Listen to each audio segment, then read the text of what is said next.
Muling nagbabalik mga kaibigan ang inyong lingkod, ang nagtitipid na manggaw sa Pilipinas. At lagi pa rin tayong nagbabaon sa dahon ng saging para mabango. At ang ulam natin mga kaibigan, tipid pa rin. Buto edition tayo ngayon, kaya buto ng, ano ba to? Buto ng buto ng ayan, buto ng kamatis mga kaibigan. Ito ang masarap na ulam. Buto pero pwedeng ulam. Huwag nyong itatapon mga kaibigan yung buto ng kamatis, sayang yan. Hindi naman to nakaka-appendicitis. Ako ang isang patunay, no? Hindi naman yung nakaka-appendicitis. Matagal na nga akong laging kumakain to. Hindi man ako nakaka-appendicitis mga kaibigan Iwan ko ba bakit sinasabi nila nakakapagpa-appendicitis daw to. Pero para sa akin hindi naman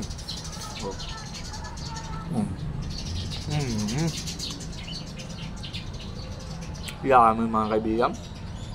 Ang sarap-sarap.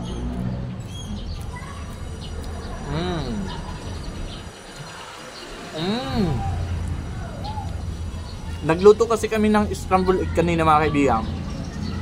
Itatapon sa ni Mrs. yung buto. Sabi ko huwag mong itapon. Pwede kayo ng ulam.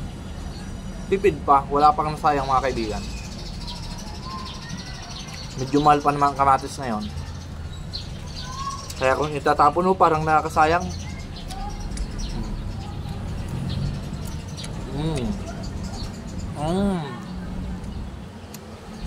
Manamnam siya mga kaibigan. Yung mga nakaka-appendicitis nyo mga kaibigan, mahina kasi ang resistensya niya. Kaya ugaliin yung maging malakas ang inyong immune system at ang inyong resistensya. Mag-organic barley kayo araw-araw mga kaibigan. Nasa comment section ang link. Kagaya ko, laging naka-organic barley.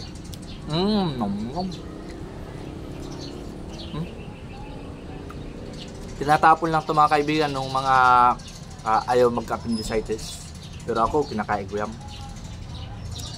Ganyan pa nagtitipid mga kaibigan. At di naman tayo nagkakasakit kasi malakas na ang ating resistensya. Kasi kami nga mga kaibigan, di rin kami nakaka-appendicitis. Kahit pagkakain namin, trabaho naman kami kagad yan. Ganyan ang buhay ng isang biyaherong ahente dito sa Pilipinas.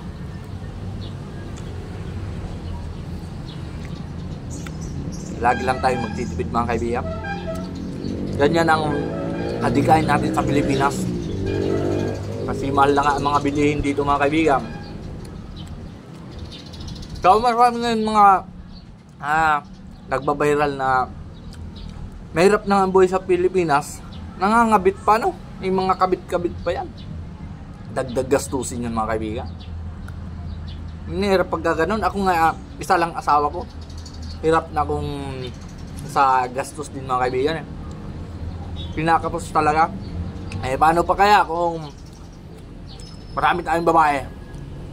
Baka hindi na tayo kumakain 3 times a day mga kaibigan.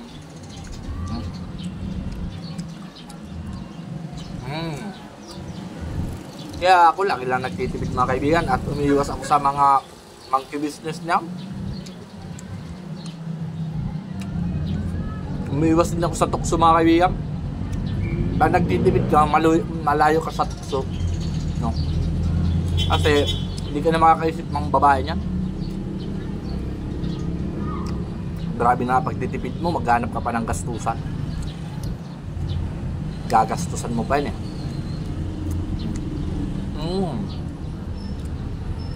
Namin. Sa wakas mga kaibigan, maganda ang panahon dito sa Bicol. Kaya medyo relax tayo ngayon sa ruta.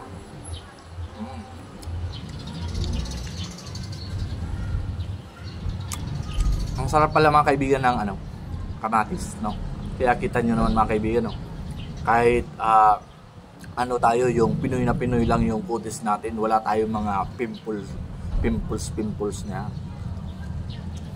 Kasi ito lang ang kinakain ko niya mga kaibigan, no? Buto ng kamatis. Kaya kung marami kang pimples dyan, kumain ka ng buto ng kamatis.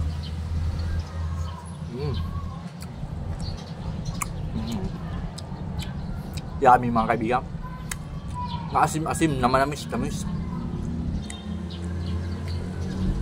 No, kaya paalala, No, kung itatapon nyo yung kamatis, ipadala nyo lang sa akin dito sa Bicol at ako ang kakain.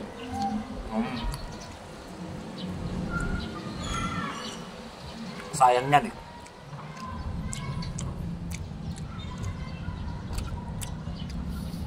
Nam.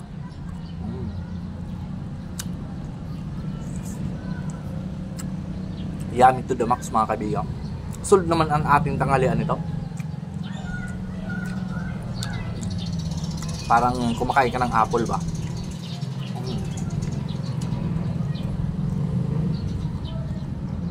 Apple na may halong grapes. Yummy. Sino ba ang mga hindi kumakain dyan ng kamatis? Shout out na lang sa inyo. Kumain kayo ng kamatis. Ito sa katawan eh.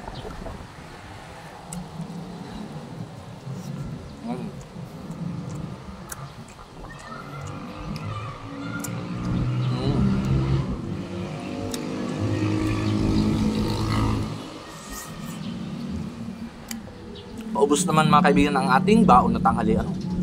Solved na. Tipid na. Healthy pa. At wala pang nasayang. Ganyan tayo. Wala tayong sayang-sayang dito sa Pinas. Ang mga pwede natin pakinabangan, pinapakinabangan natin yan.